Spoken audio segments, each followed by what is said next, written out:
હાલો મિત્રો નમસ્તે, સ્વાગત છે તમારું Gujarat government academy YouTube official YouTube ચેનલમાં। આજે આપણે વાત કરવાની છે હાલ જ એક જો નવી ભરતી બહાર નીકળીને આવી છે કુલ 100 જગ્યા માટે જે હેલ્થ વર્કર માટે આવી છે, જેની સંપૂર્ણ માહિતી તમને એક જ વિડીયોમાં મળી જશે। તેના માટે તમારે લોકોને સૌપ્રથમ ગુજરાત ગવર્મેન્ટ એકેડમી યુટ્યુબ ચેનલને સબસ્ક્રાઇબ કરો, વિડીયોને લાઇક કરો, કોમેન્ટ કરો અને શેર કરો, જેને આવશ્યક છે ત્યાં સુધી પહોંચાડી દો। અને તમને સિલેબસ, પરીક્ષા પદ્ધતિ, કઈ તારીખથી કઈ તારીખ સુધી અરજી કરવાની સંપૂર્ણ માહિતી એક જ વિડીયોમાં મળી જશે। તો તેના માટે તમે વિડીયોમાં બન્યા રહો અંત તક, કેમ કે આવી જ અવનવી ભરતીને લગતી અપડેટ માટે તમારે લોકોને ગુજરાત ગવર્મેન્ટ એકેડમી યુટ્યુબ ચેનલને સબસ્ક્રાઇબ કરી અને બેલ આઇકનને ઓન કરીને રાખી દો, કેમ કે આવી જ ભરતીને તમે વંચિત ના રહી ગુજરાત જાઓ। તો ગૌણ સેવા સંપૂર્ણ પ્રસંગી માહિતી માટે મંડળ બન્યા રહો બોર્ડ અંત દ્વારા તક। હાલ જ એક નવી ભરતીની જાહેરાત કરવામાં આવી છે। ભરતીની વાત કરીએ તો જાહેરાત ક્રમાંકની વાત કરીએ તો જાહેરાત ક્રમાંક 421/2026 મલ્ટીપર્પઝ હેલ્થ વર્કરની આ ભરતી રહેવાની છે। વર્ગ 3 ની આ ભરતી રહેવાની છે। આ ભરતી ગુજરાત ગૌણ સેવા પ્રસંગી મંડળ બોર્ડ દ્વારા જ કરવામાં આવી છે। આગળ વાત કરીએ સંપૂર્ણ વિગત તો ગુજરાત ગૌણ સેવા પ્રસંગી મંડળ આરોગ્ય અને પરિવાર કલ્યાણને લગતી આ ભરતી છે, જે તમે વાંચી શકો છો, જેની ઓનલાઈન અરજીઓ મંગાવવાની સિલેબસ સંપૂર્ણ માહિતી તમને મળી જશે। વાત કરીએ આગળ વિડીયોમાં બન્યા રહો। વાત કરીએ ટોટલ જગ્યા અંગે તો કુલ 100 જગ્યા માટે આ ભરતી બહાર પાડવામાં આવી છે।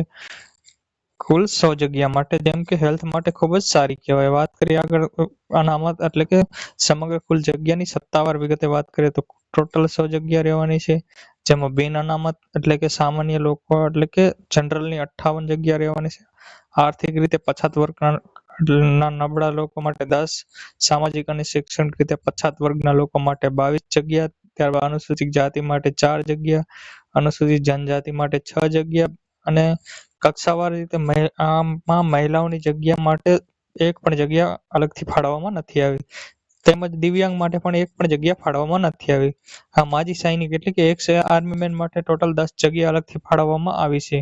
માજી સૈનિક માટે સરસ એક ઉપાય આપી દેવામાં આવ્યો છે, જેના માટે અલગ જગ્યા ફાળવવામાં આવી છે। આગળ વિડીયોમાં બન્યા રહો, તમને હજુ આગળ અને જો તમે આમાં અરજી કરવા માંગો છો તો નાગરિકતા અંગે વાત કરીએ તો ઉમેદવાર ભારતનો નાગરિક હોવો જોઈએ અને મલ્ટીપર્પઝ હેલ્થ સામાન્ય નિયમ 19 અધિનિયમ મુજબ રાષ્ટ્રીયતા ધરાવતા હોવો જોઈએ।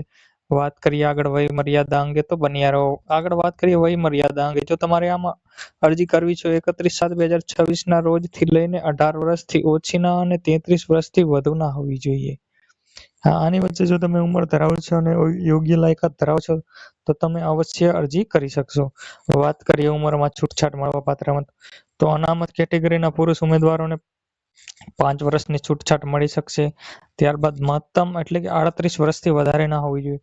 ત્યારબાદ સામાન્ય કેટેગરીના દિવ્યાંગતા ધરાવતા પુરુષ ઉમેદવારોને 10 વર્ષની, ત્યારબાદ અનામત કેટેગરી અને દિવ્યાંગતા બંને જો ધરાવે છે તો 5+10 એટલે કે 15 વર્ષની ઉંમરમાં છૂટછાટ મળી રહેશે। ત્યારબાદ વાત કરીએ પગાર ધોરણ અંગે, તો અહીંયા તમે વાંચી શકો છો, અધિનિયમ આપેલા છે તે તમે જોઈ શકો છો। જે પ્રથમ 5 વર્ષ છે, પ્રથમ 5 વર્ષ માટે 26,000 ફિક્સ પગાર રહેવાનો છે। હા દોસ્તો, 26,000 ફિક્સ પગાર રહેવાનો છે।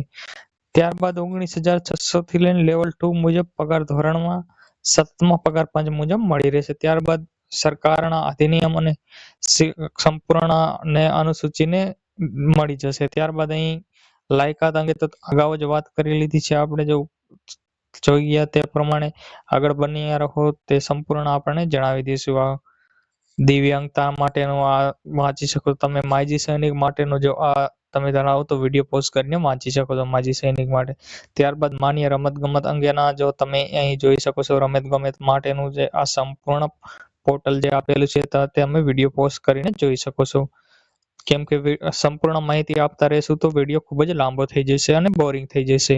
વાત કરીએ અરજી પ્રક્રિયા અને અરજી કરવાની તારીખ અંગે, તો અરજી કરવાની રીત અંગે જણાવ્યું તો અરજી આ જાહેરાત સંદર્ભ ઓનલાઈન અરજી કરવાની રહેશે, જે ઓજાસની વેબસાઇટ છે તેના પર જઈને કરવાની રહેશે। વાત કરીએ અરજી કરવાની તારીખ તો 17/7/2026 બપોરે 14 એટલે કે 2 વાગ્યાથી થઈ જશે અને અરજી કરવાની અંતિમ તારીખની વાત કરીએ તો 31/7/2026 ને સાંજે તમે 12 વાગ્યા સુધી અરજી કરી શકશો અને અરજી તમારે ગુજરાત ગવર્મેન્ટની જે ઓજાસની ઓફિશિયલ વેબસાઇટ છે તેના પર જઈને જ કરવાની રહેશે.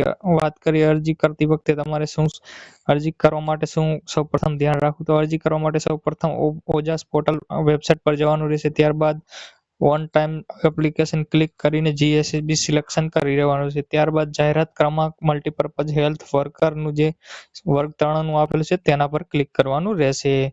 ત્યારબાદ સંપૂર્ણ આગળ તમને જણાવ્યું. ત્યારબાદ નંબર 4 પર તમારે જો એપ્લિકેશન જો કરવું હોય તો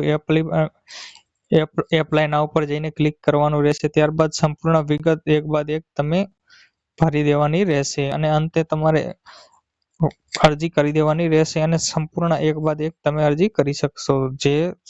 જેમાં જો તમે થોડી પણ ભૂલ કરશો તો તમારી અરજી આપોઆપ કેન્સલ થઈ જશે. અને સૌથી મહત્વનો મુદ્દો, જો તમારે પરીક્ષા ફી તો ભરવી અવશ્ય જ રહેશે. જો પરીક્ષા ફી ભરેલી નહીં હોય તો અરજી તમારી આપોઆપ કેન્સલ થઈ જશે. વાત કરીએ પરીક્ષા ફી અંગે તો તેની પણ તમને જણાવી દઈએ. પરીક્ષા ફી અંગે બિન અનામત વર્ગના લોકો માટે પ્રાથમિક પરીક્ષાની ફી 500 રૂપિયા તથા જો તમે કેટેગરીમાં આવો છો, અનામત મળે છે તો 400 રૂપિયા અરજી ફી કરવાની રહેશે.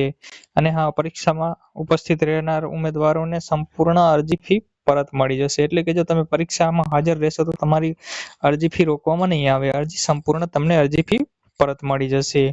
ત્યારબાદ આગળ તમે વિડીયોમાં બન્યા રહો, તમને પરીક્ષા પદ્ધતિ તથા સિલેબસ માટે પણ સંપૂર્ણ માહિતી આપી દઈએ.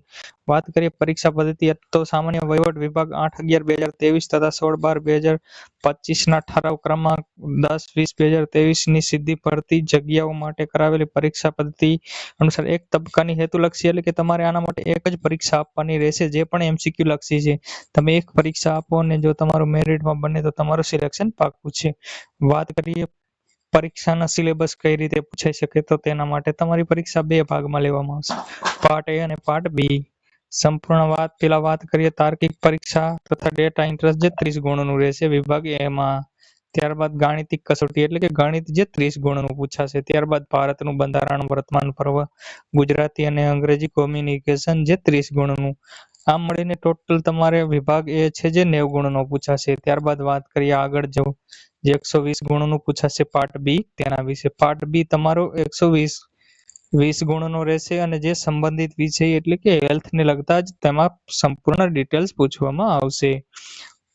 અને આગળ વાત કરીએ તમારે પાર્ટ A અને પાર્ટ B બંને મળીને ટોટલ પાર્ટ A 90 ગુણ અને પાર્ટ B 210, એમ કુલ મળીને 210 ગુણનું પેપર પૂછાશે. પાર્ટ A અને પાર્ટ B તમને 3 કલાક એટલે કે 180 મિનિટનો સમયગાળો મળી રહેશે અને MCQ પદ્ધતિમાં ખોટા જવાબ આપવા સંજોગ સંદર્ભે તમારો 1/4 ઉમેદવારીનો મેળવેલા ગુણમાંથી ઓછા એટલે કે 0.25 માઇનસ એટલે કે નેગેટિવ પદ્ધતિ રહેશે. અને આ સંપૂર્ણ માહિતી તમે ઓજસના પોર્ટલ પર જઈને આ રીતે વાંચી શકો છો. અને આવા જ વિડીયો માટે તમારે ગુજરાત ગવર્મેન્ટ એકેડમી યુટ્યુબ ચેનલને સબસ્ક્રાઇબ કરો અને વિડીયોને લાઇક કરો અને જણાવો કે વિડીયો તમને કેવો લાગ્યો. અને આવા જ ભરતીને લગતા સંપૂર્ણ માહિતી તમને મળતી